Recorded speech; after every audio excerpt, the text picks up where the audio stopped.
اے ستورو په برېښنا د تندرونو لیکل غواړي، پښتو مې په تندو د اسمانونو لیکل غواړي، او دا داسې بې وسي ده چې په وینو ناوي کېږي.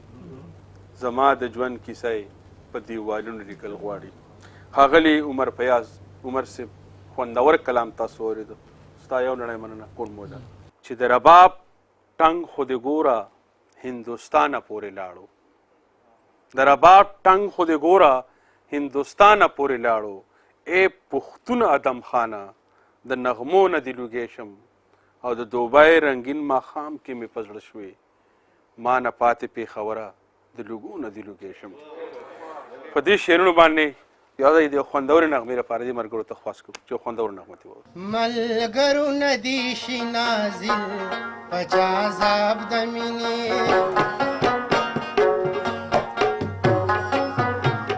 ملګرو نه دې شي نازل په چا عذاب د مینې، جوړ شوی نه د لا تر اوسه یو خراب د مینې. ملګرو نه دې شي نازل په چا عذاب د مینې، ملګرو نه دې شي نازل په چا عذاب د مینې.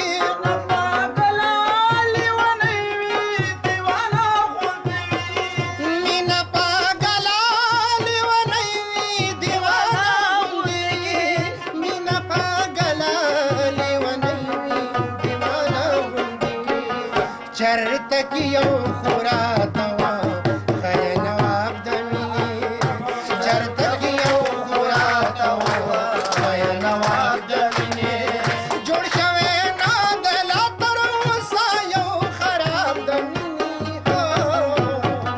ملګرو نه دې شي نازل په چا عذاب د مینې، ملګرو نه دې شي نازل په چا عذاب د مینې.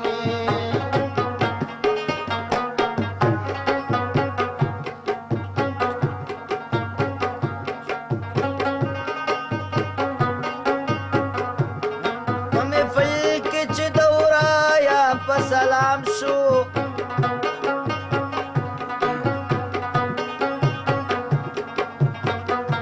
جوړ د تکلس ویلې مې هم پیغام شو،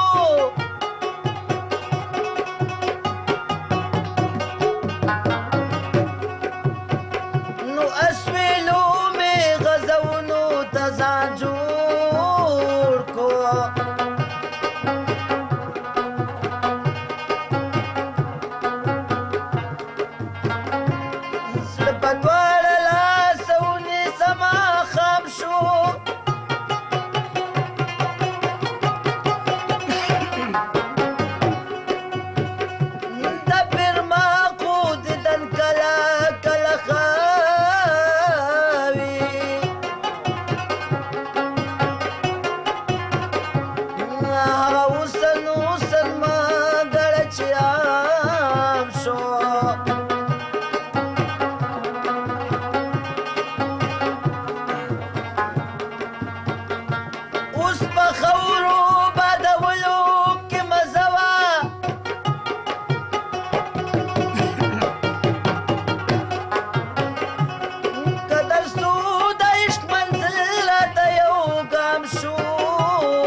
غمجن مازیګر دی بېلتا